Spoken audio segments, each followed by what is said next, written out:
Hello party animals. hiphiprenee here today with a brand new Create a Sim plus speed build for you. Today we are doing a collab with three of the most wonderful people that I've ever met. We have Kitty Cat Plays with Yarn, UniqueSimmer, and SimmerErin all in this collab. And basically what we did is each of us picked a season. So we have spring, winter, summer, fall. I ended up going with spring, and we had to create a sim family plus the house that they would live in based upon that season.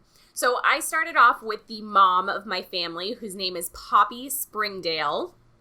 Obviously, I had to go super cliche with the names here, so, bear with me. They're pretty bad. But I think she looks super cute.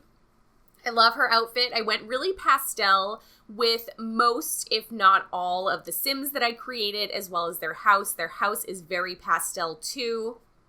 And I did create both the family and the house after the Moschino stuff pack had launched. So I do use some of the items from that new pack in here, whether it be for their clothing or for their actual house. I did use the windows from the new pack, which I absolutely adore. The new windows they're so cool.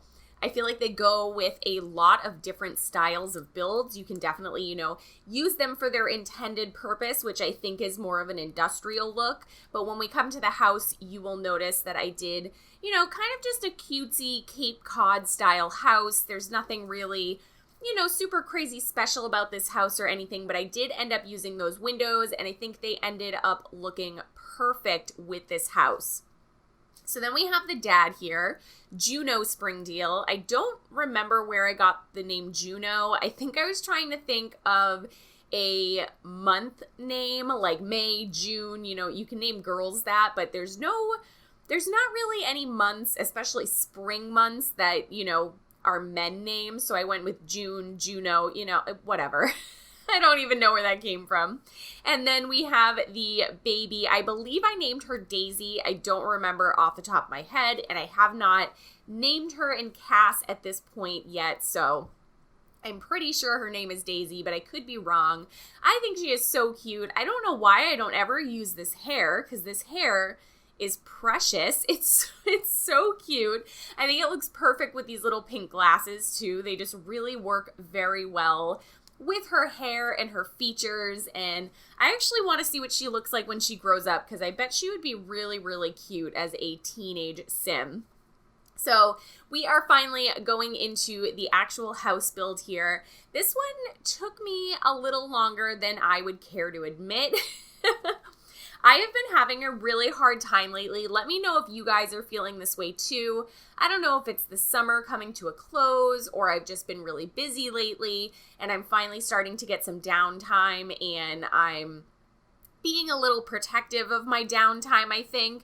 And I've had no will to build at all. I have had nothing that I've seen that I've been like, wow, I really need to build that, which is something that usually keeps me really motivated when playing The Sims, is whether I drive by a house, I'm playing around on Zillow, I'm just on Pinterest. I just haven't seen anything lately that I've been really excited about building or wanting to build. So I've had a little bit of a struggle lately with my channel, trying to make sure that I am getting out builds and at the same time, not forcing them, because I don't ever want to create content just for the sake of creating content. I want to make sure that I am doing things that I am enjoying and that I am liking. So I've been struggling with that a little bit lately, but once I got into building this, I really enjoyed it. I think this house turned out super cute. It's very small in comparison to a lot of the other Cape Cod or, just kind of suburban-y style houses that I've done. It is a pretty small house, and I did that on purpose. I didn't want to overwhelm myself while I was trying to build this house, so I didn't want to make it so big that I had so many things that I had to furnish, and I just, I didn't want to lose interest in the house. So I think it turned out pretty cute, and I think it turned out pretty usable and functional for the size that it is as well. So outside, I used the little trick that I showed you guys in one of my recent videos. I did an above ground pool tutorial, and that's kind of what I did here. The porch is not really like super high up, so it's not, you know, it doesn't really super look like an in-ground pool, but I liked the idea of having the pool on the deck and maybe having it not be as deep as a normal in-ground pool. I feel like this is just kind of the size of the deck, and you know, we can imagine, because we don't have different depth of pool in the game. We just don't. That could be a cool thing. That's something that I've actually never thought of, is having like a shallow end of a pool and maybe having like stairs to go into the deeper end, or stairs to actually get in the pool. Why don't we have this? Somebody write this down and contact the Sims, because we need different depths of pools. And I'm not just talking about that little tiny blow-up pool that we got from Seasons, which is really cute, but not exactly what I'm looking for here. So on the exterior here, I did want to obviously make sure that I was including items for the child, because, you know, there is a little girl living in this household. So I wanted to make sure that she had, you know, a decent amount of things to do outside that wasn't just the pool, because I didn't build this house in like Sulani or anywhere that is going to have constant sun and be constantly hot and, you know, always able to be using the pool. I'm pretty sure I built this in Windenburg. If I'm remembering correctly, it is Windenburg. And Windenburg, I don't play in all that often, but I feel like it's kind of on par with Brindleton Bay, in the sense that, you know, just year round, you would not be able to use a pool. It's probably going to snow at some point. It's probably going to rain a decent amount. I don't know if you guys have played in Brindleton Bay with Seasons, but like, good Lord, it rains a lot in Brindleton Bay. I feel like the only weather that I have had in my Birthstone Legacy Challenge has just been rain, because it just, for some reason, Brindleton Bay is a really rainy area, and I feel that way about Windenburg. I don't know, I could be wrong. I don't play in Windenburg. Somebody let me know in the comments below if it rains a lot there, because I feel like it would. So on the exterior of this house here, I don't know, I was having a little bit of I was having troubles, because I do a lot of like gardeny cottages. I do a lot of things that have, you know, just kind of wildflowers growing everywhere. And I feel like I was getting to the point of like, I'm a little sick of doing this style of build, but it was spring, so I had to do something that was really springy. So obviously, you know, I did have to go with having a decent amount of flowers on the exterior, but I didn't want to over landscape it at the same time. I think my next few builds are going to have very, very simple, minimal landscaping, because I don't know. I like this style, obviously, because I build it pretty frequently, but I think I'm just a little tired and I want to try something a little different. So if you guys have any suggestions on future styles of builds, you know, things that I haven't really done before, let me know in the comments below. I think I'm going to start playing around with some like modern industrial style builds, so I can utilize all of the new items that we recently got in the Moschino stuff pack. I think that would be pretty fun, but we'll see what I can come up with. Now, this kitchen, so before I started my channel last year, I had done this build, and I don't even remember I know it's on the gallery somewhere. I don't remember what the build is called, but I do remember the kitchen. And in this kitchen, I did this minty green color, and I also did a lot of pinks. And I love, for some reason, like that kitchen has just stuck in my brain since I did it, and I absolutely adore it. So I wanted to do my best to, not to recreate it, but to definitely draw a lot of inspiration from.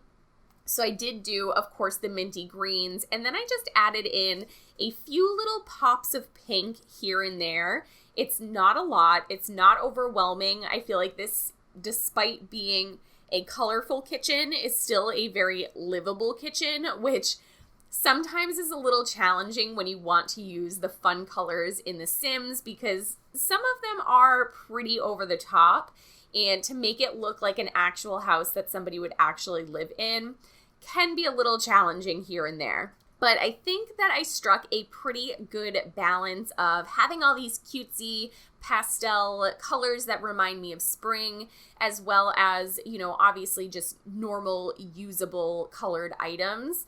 So I really enjoy this room. I think it's super cute. The entire house, with the exception of the child's bedroom, I actually did in this plaster wall that we have that is going to be going through all of the downstairs.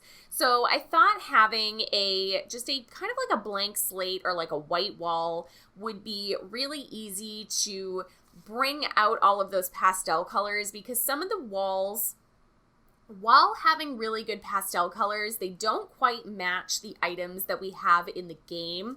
So I didn't want to be playing too many games with, well, does this match exactly, or does it look a little off? I wanted to be able to just kind of create the color palette with the furniture and not with the walls or the floorboards or anything like that. So I did start off with using all of the new Moschino furniture, and the more I looked at it, I was like, this just does not fit into this house. I really liked this rug. I wanted to use this rug. And then I realized I needed a little bit more color. So I did pull in the couches from Island Living, and I put them together so they form a little sectional. I don't know how super functional that is or how usable it is in the game, but I'm sure that your Sims can sit just in the center of either of those couches, and it shouldn't be a huge issue. But then, of course, I did bring in the chair from the Moschino stuff pack. So I thought that fit in. It looked pretty cute, and it wasn't overwhelmingly modern or industrial, which is more what that pack is about. And then I had a little sunroom over off to the side. So we just have a little bookshelf in there, as well as some chairs. So it's just a nice little space to kind of get away and, you know, just hang out and do your thing and not have to worry about whatever else is going on in the house. You're nice and separated from the rest of the house. So then I went upstairs and I realized that I had intersected that wall into the window, which, I hate it when that's one of those like weird things that I do every once in a while, because I kind of blank the windows out of my brain as I'm decorating and things like that, or as I'm putting the layout together. So I forget that they exist until I go in and I'm like, oh yeah, no, that's completely in the middle of a window. And it doesn't make any sense. So I did end up fixing that, and I put a closet in the hallway, which I think is semi-common in houses of this style. So like the Cape Cod style houses. I don't have a wardrobe like upstairs in my hallway. I do have a weird one like downstairs in my hallway. So I don't know. I thought just having that there, that could be, you know, all of their winter clothing. It's just a little bit of storage. Maybe it leads up to like a weird little attic that, you know, is just like a crawl space. Who knows? But I thought it was a cute idea to take up that little bit of space. And then, of course, the child's bedroom is super crazy, funky, colorful. I wanted to, you know, really embrace the springtime sunshine. So we went with that yellow and made it super crazy. I think it looks super cute. And then we are going to go into the master bedroom, which is a lot of whites, which I also feel is very springy. So I didn't want to bring too much color into this room because we had been so colorful with the rest of the house. So this is probably the most simple room in the entire build, but I really like it. I think it's super cute. So I really hope you guys enjoyed this video. You should definitely go check out UniqueSimmer, SimmerErin, and KittyCatPWY with Yarn, because they all did different seasons as well. I cannot wait to see what they came up with. They are all amazing builders and amazing Sims creators, and they're so much fun to watch. So definitely head over to their channels. They will be in my description box down below. If you did enjoy this video, please give it a thumbs up. If you're new here or you're not new here and you're not subscribed yet, make sure you hit that subscribe button and hit that little bell so you get notifications every single time I post a new video. And I will be back with you guys hopefully later today with the new episode of the Birthstone Legacy Challenge. Thank you guys so much, and I'll see you next time. Bye.